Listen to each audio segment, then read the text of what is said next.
You know, you picture a college campus, and it's all supposed to be this idyllic scene, right? Green lawns, bright futures, a safe place to learn and grow. But then you stumble across something like this from a study we were looking at.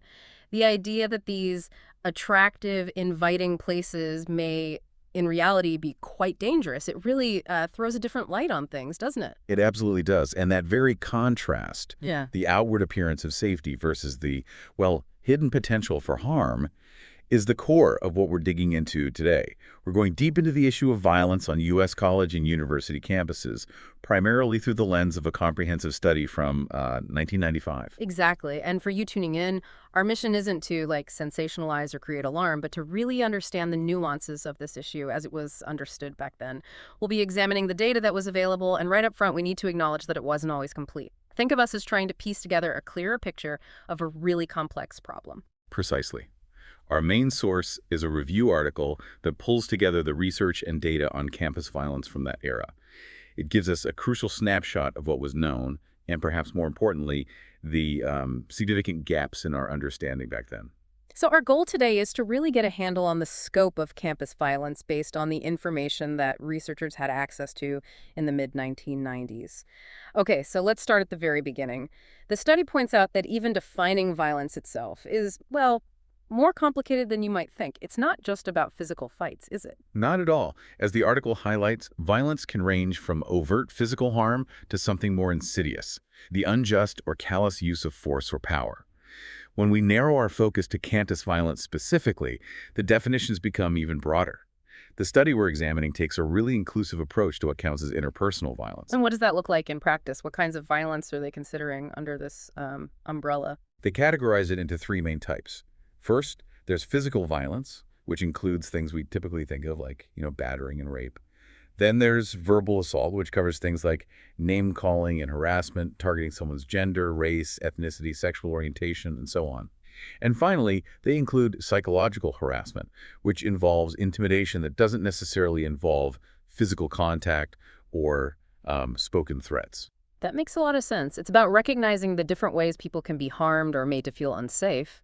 But then, even when we try to define campus violence itself, the boundaries can get pretty blurry, right? It's not just about student-on-student incidents happening within the campus walls. Exactly. The definition can stretch to include incidents involving faculty and staff, and even things that happen in the areas immediately surrounding the college or university. What's quite revealing is how even legal definitions could differ significantly. The article points out that back in the 90s, hazing wasn't even legally considered a crime in more than half of the states. Wow, that's pretty shocking.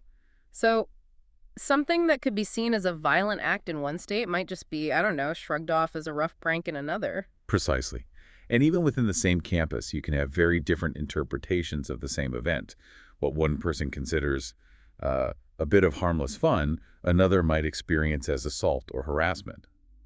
This lack of consistent definitions, both legally and in how people understand these incidents, creates a real obstacle when you're trying to understand the true scale of violence on American college campuses. It sounds like trying to compare data from different institutions or even track changes over time would be almost impossible if everyone's working with a different yardstick. That's a very apt way to put it. The article explicitly states that this lack of uniformity makes comparisons and trend analysis of questionable validity. So, right from the start, it's important for you to realize that pinning down an exact number for how often violence occurs on campus is a really challenging task. Okay, so we're starting to see that just defining the problem is a hurdle. What about actually trying to count these incidents? What were the main difficulties in getting accurate data back in the mid 90s? The study highlights several significant challenges. One key issue was what they term diagnostic inefficiency. Now, what that basically means is that people might experience something that is a form of violence but not recognize or label it that way themselves. Think about someone who's constantly being verbally put down in them. They might just think it's someone being rude rather than identifying it as verbal assault, which can be, deeply damaging. Right, they might just brush it off as just words, even if those words are having a real impact on their well-being. Exactly. Then you have the very significant problem of underreporting, and in some instances, the potential for overreporting. Underreporting can happen for a whole range of reasons. Victims might feel shame, guilt, fear of retaliation, or they might not trust that reporting will actually lead to any positive change. Perpetrators, of course, are also unlikely to come forward. On the other hand, institutions might, in some cases, report minor incidents more readily to appear proactive, although the general consensus in the research seemed to be that underreporting was by far the larger issue. And finally, when researchers rely on surveys to gather data, they almost always face the challenge of low response rates, which makes it difficult to know if the people who did respond are truly representative of the entire student population or the institution as a whole. So you're only getting information from a portion of the people who might have relevant experiences to share. That definitely makes it hard to draw any sweeping conclusions. The study also talks about the FBI's Uniform Crime Report, or UCR. That sounds like it should be a pretty reliable source of information, right? In theory, yes. The UCR is intended to be a nationwide tally of reported incidents of serious crimes, including things like murder, aggravated assault, forcible rape, and robbery, from colleges and universities across the country. However, there were some really significant limitations in its application to college campuses back then. First and foremost, reporting to the UCR was entirely voluntary. In the early 1990s, the data only represented about 10 to 15% of all post-secondary institutions. That's a surprisingly small fraction. So the vast majority of colleges and universities weren't even included in these official crime statistics. Correct. And even among the institutions that did choose to report, the accuracy and consistency of their reporting could vary quite a bit. Plus, the FBI's data at that time only included incidents that physically happened on campus property. Anything that occurred off campus, even if it involved students, wasn't counted in those figures. The 1992 UCR data, for example, recorded 3,401 violent crimes on college campuses, including 14 murders and 408 forcible rapes. But as the article points out, even this number is almost certainly an undercount because 5 entire states didn't have any institutions reporting data at all. And even within the states that were included, not every college or university participated. And to top it all off, the FBI themselves cautioned against using this data to make direct comparisons between different institutions or even to track changes over different years. So while it gives us a very general idea, it's a pretty limited snapshot. Precisely. It's more of a rough indicator than a definitive measure of the problem. That's why the study then moves on to look at other attempts that were made to gauge the frequency of campus violence, and it specifically highlights the surveys conducted by the Towson Center for the Prevention of Campus Violence as a significant effort in this area. These Towson State surveys sound like they were a more direct attempt to get a handle on what was actually happening on campuses. How did they go about it? Starting in 1986, the Towson Center undertook a series of national surveys aimed at understanding the experiences of violence within college and university communities. Initially, they sent detailed questionnaires to key administrative offices within institutions specifically, to the dean of students, security departments, and residence hall offices. Later on, they expanded their approach to include surveys that went directly to students themselves. And they managed to get responses from a reasonable number of institutions. They aimed for a broad reach, sending their surveys to thousands of offices across hundreds of campuses nationwide. Their response rates did vary somewhat from year to year, but they generally ranged from about 16% up to around 33%. When they started surveying students directly, their response rates fell within that same general range. Okay. But even a third is still less than half. The article brings up the concern about those lower response rates and the question of whether the people who did respond were truly representative of the larger student body or the institutions as a whole. That's a valid point, isn't it? It is a valid concern, and it's something researchers always have to grapple with when using survey data. We can't definitively know if the institutions or individuals who chose not to respond were fundamentally different in their experiences with violence compared to those who did participate. However, the researchers who conducted the Towson surveys did note that the results they obtained in their 1990 survey showed a significant consistency with the findings from their survey in the previous year, particularly when it came to identifying a link between substance use and incidents of violence. They argued that this consistency across different samples, even with the response rate limitations, made it less likely that the results were simply due to, random chance or a skewed sample. That's an interesting point. If you're seeing similar patterns emerge year after year, it does lend more credibility to the findings, even if you're not hearing from everyone. The article also emphasizes the issue of underreporting in these surveys, and for many of the same reasons we discussed earlier, a lack of awareness that an experience constitutes violence, feelings of shame or embarrassment, and a desire by institutions to maintain a positive public image. It even gives that stark example. While a murder on campus is almost certainly going to be reported, a date rape often goes unreported. Exactly. And the likelihood of reporting isn't a fixed thing, as awareness about different forms of violence increases within a community. And as support systems for victims become more robust and visible, we might expect to see more incidents being reported. This creates a bit of a complex situation for researchers because while increased reporting is good for understanding the problem and connecting victims with help, it can also make it more challenging to compare data over different time periods if the rates of reporting are changing. It really does sound like trying to piece together an accurate picture of campus violence in the early 90s was like trying to assemble a really complicated jigsaw puzzle with a lot of missing pieces, and maybe even some pieces from a completely different puzzle thrown in. Now, let's delve into some of the specific findings that did come out of that 1990 Towson Center survey. They actually managed to get some numbers on various types of incidents, right? They did. Based on the responses they received from 437 out of the 2,700 institutions they sampled, they reported a total of 8 murders across 7 different institutions. Interestingly, 5 of those murders were committed by individuals who were not students at the institution. When it came to the issue of sexual assault, they recorded 644 incidents in total, with 215 of those being classified as rapes. A significant portion of these, about 61.5%, involved individuals who were known to the victim as acquaintances, and roughly a quarter of the sexual assaults involved perpetrators who are not students at the institution. Weapons were reported to have been used in a relatively small percentage of these incidents, around 3.9%, and about 13% of the campuses that responded reported an increase in the number of sexual assaults compared to the previous year. Those numbers, even with all the caveats we've talked about, are still pretty disturbing. What about other forms of physical violence that weren't sexual assault?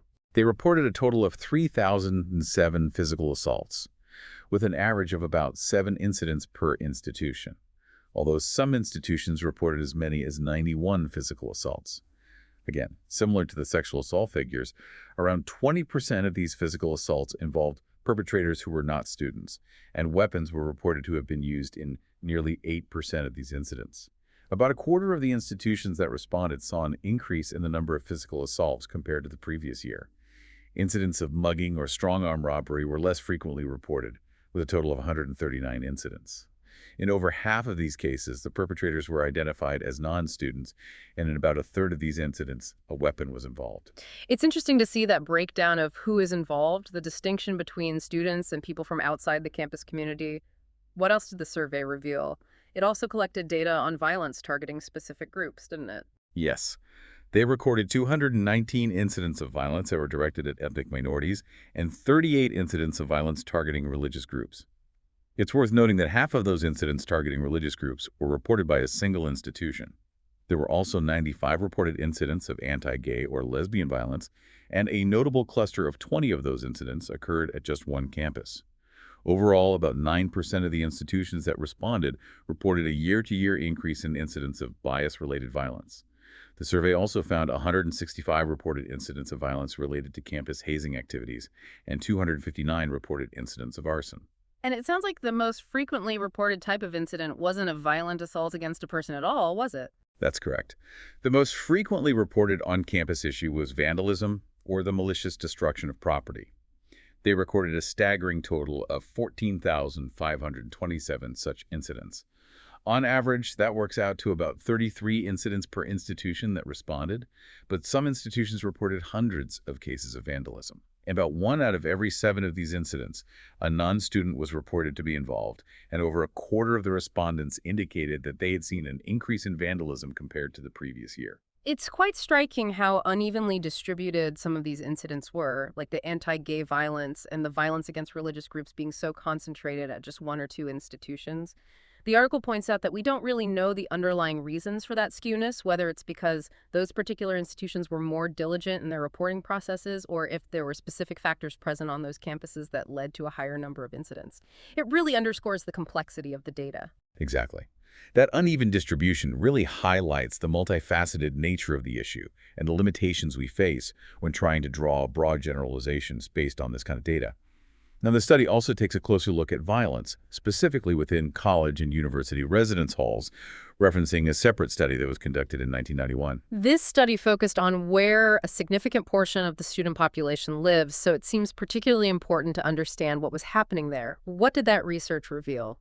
This 1991 study surveyed housing officers at institutions that were members of ACUHOI, which is a professional association for college and university housing officers.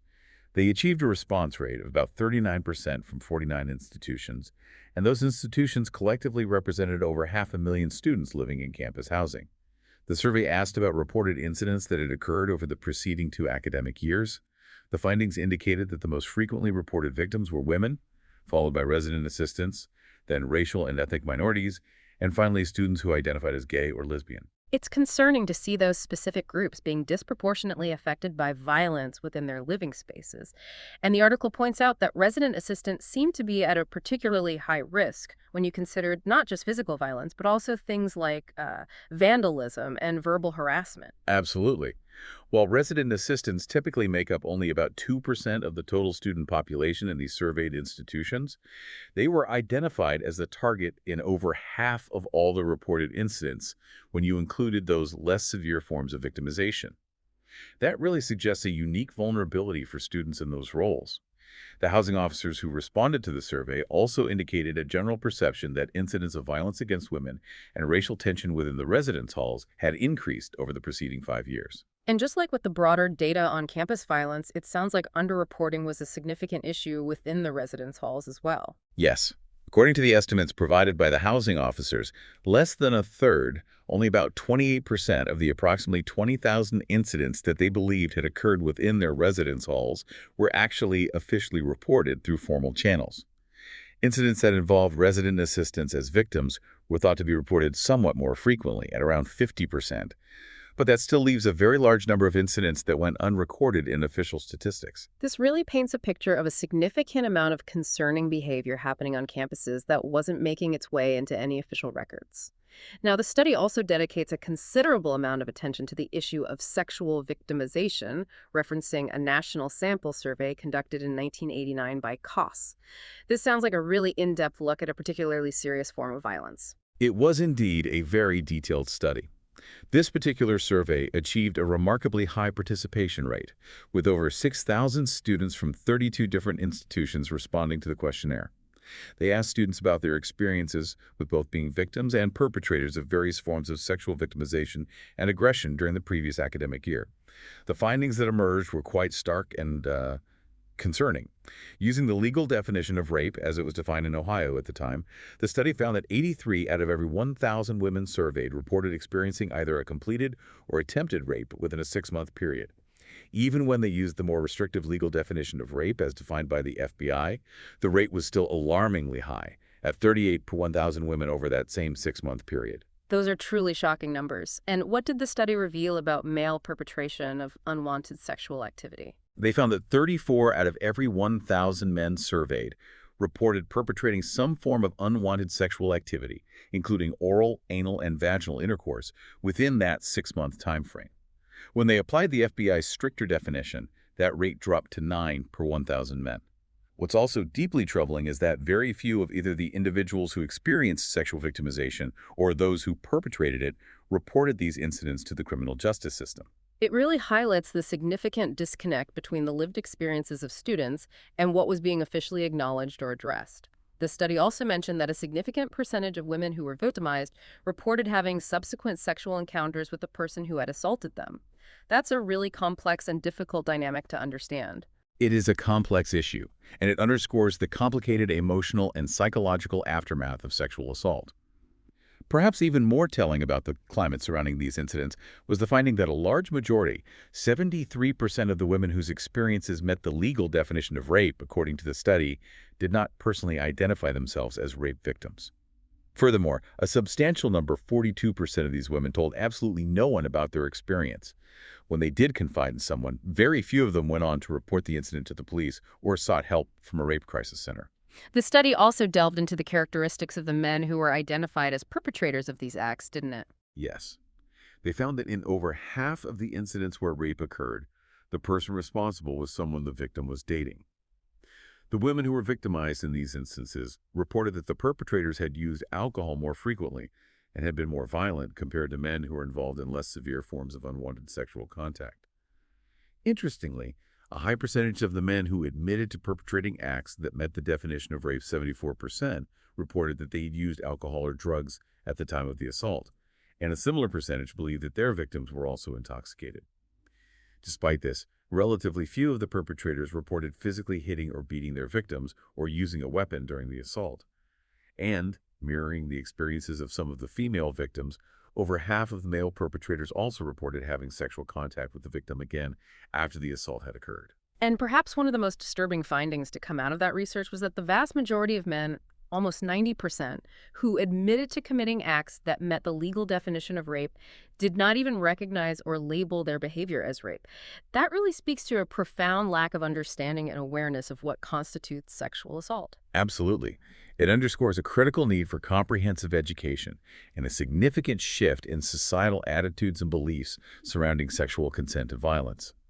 This study also briefly touched on the fact that men can also be victims of unwanted sexual intercourse, sometimes in situations where the female partner is intoxicated, with one study cited finding that around 7% of male college students reported being coerced into sexual activity. So it's clear that sexual violence on college campuses was a pervasive issue in the late 80s, and one that was often shrouded in silence and a lack of understanding. The study then transitions to looking at broader profiles of both victims and perpetrators of violence on campus, drawing on a 1990 study that compared them to students who were neither victims nor perpetrators. What did they discover about who was more likely to be involved in these incidents? This particular study utilized mailed questionnaires sent to a large national sample of college students and achieved a response rate of about 24%. When they compared students who reported being victims of violence to those in the control group, they found that victims were more likely to have come from urban high schools, tended to be slightly older, and were more likely to be male and identify as white. They were also more likely to own a car and hold a job. When they looked at students who reported perpetrating violence compared to the control group, they found that perpetrators were also slightly older, less likely to identify as Asian, more likely to own cars, and significantly more likely to be male. Those are some interesting demographic differences that might point to certain risk factors or patterns. What about aspects of their college experience, like their academic standing or where they lived? When comparing victims to the control group in terms of their college experience, the study found that victims were more likely to be juniors or seniors, more likely to live in fraternity or sorority houses or off campus, and they tended to have slightly lower GPAs. On the other hand, when comparing perpetrators to the control group, the study found that they were more likely to be freshmen or sophomores, more likely to be involved in athletics, more likely to live off campus but not at home or in fraternities or sororities, and they also tended to have lower GPAs. The researchers themselves acknowledged that the relatively low response rate to their survey limited the extent to which these findings could be generalized to the entire college student population, but they did note that these patterns were consistent with the findings of a similar study that they had conducted in the previous year, which, added some weight to these observations. So it's like they were starting to build a statistical profile of who might be more at risk of being a victim or a perpetrator, but with the important caveat that more research with higher response rates would be needed to have greater confidence in those characteristics. Now, towards the end of the article, it discusses federal intervention in this issue, specifically mentioning the Crime Awareness and Campus Security Act of 1990. This sounds like it was a significant step towards addressing these problems at a national level. It was a significant piece of legislation. This act, which went into effect in 1992, mandated that all post-secondary institutions that receive federal student financial aid were required to publish clear policies, procedures, and annual statistics on reported incidents of certain crimes that occurred on their campuses. The fundamental idea behind the act was to increase transparency and raise awareness about the issue of campus crime and violence. So colleges and universities had to start being more open and transparent about what was actually happening on their campuses in terms of crime. That was the primary intention behind the legislation. However, the act did leave it up to the individual colleges and universities to determine the specific details of their policies and procedures for reporting and responding to these incidents. The article raises a potential concern at this point, referencing the experiences of states like New York and Pennsylvania that had already implemented similar state-level legislation prior to the federal act. The worry was that institutions might simply focus on meeting the bare legal requirements of the law, what's often referred to as meeting the letter of the law, without truly embracing the underlying spirit and intent of the legislation, which was to provide meaningful information to students and the broader community, and ultimately to improve campus safety. So they might publish some numbers and some policy statements, but perhaps in a way that wasn't particularly helpful or didn't really give a true picture of the scope of the problem on their campus. It's exactly. The article raises the question of whether this federal emphasis would genuinely lead to improved and more accurate reporting of incidents.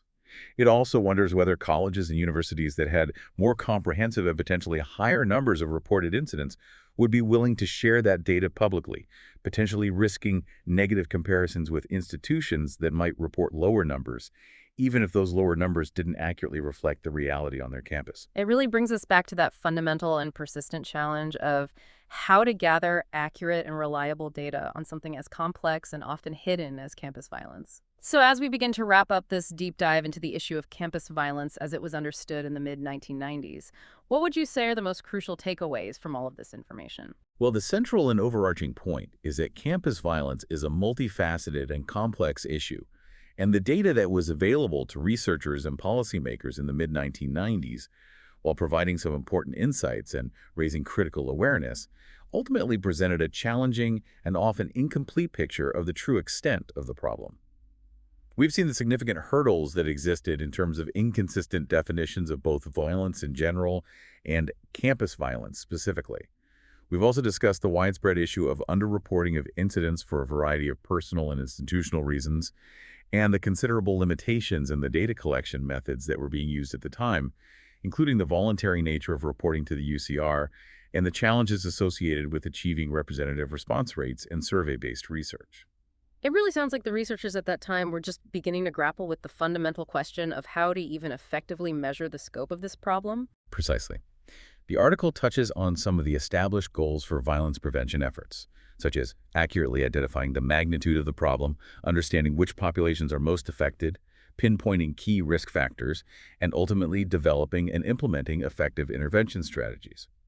But as the author of this review article makes clear, achieving these crucial goals on college and university campuses is fundamentally dependent on having better, more comprehensive, and more accurate information than was readily available during that period. So, in the end, it seems that addressing the issue of campus violence effectively requires not only acknowledging the inherent limitations in the data from that time, but also actively and continuously working to improve how we understand, identify, and report these incidents. And that, in turn, means tackling some of the underlying beliefs, attitudes, and behaviors that contribute to a climate where violence can occur in the first place. It's exactly. Educational institutions and the wider community needed and continue to need to find ways to foster a greater understanding of what constitutes violence, to reduce the stigma associated with being a victim or a survivor, and to create more accessible and trustworthy pathways for individuals to report incidents and seek support.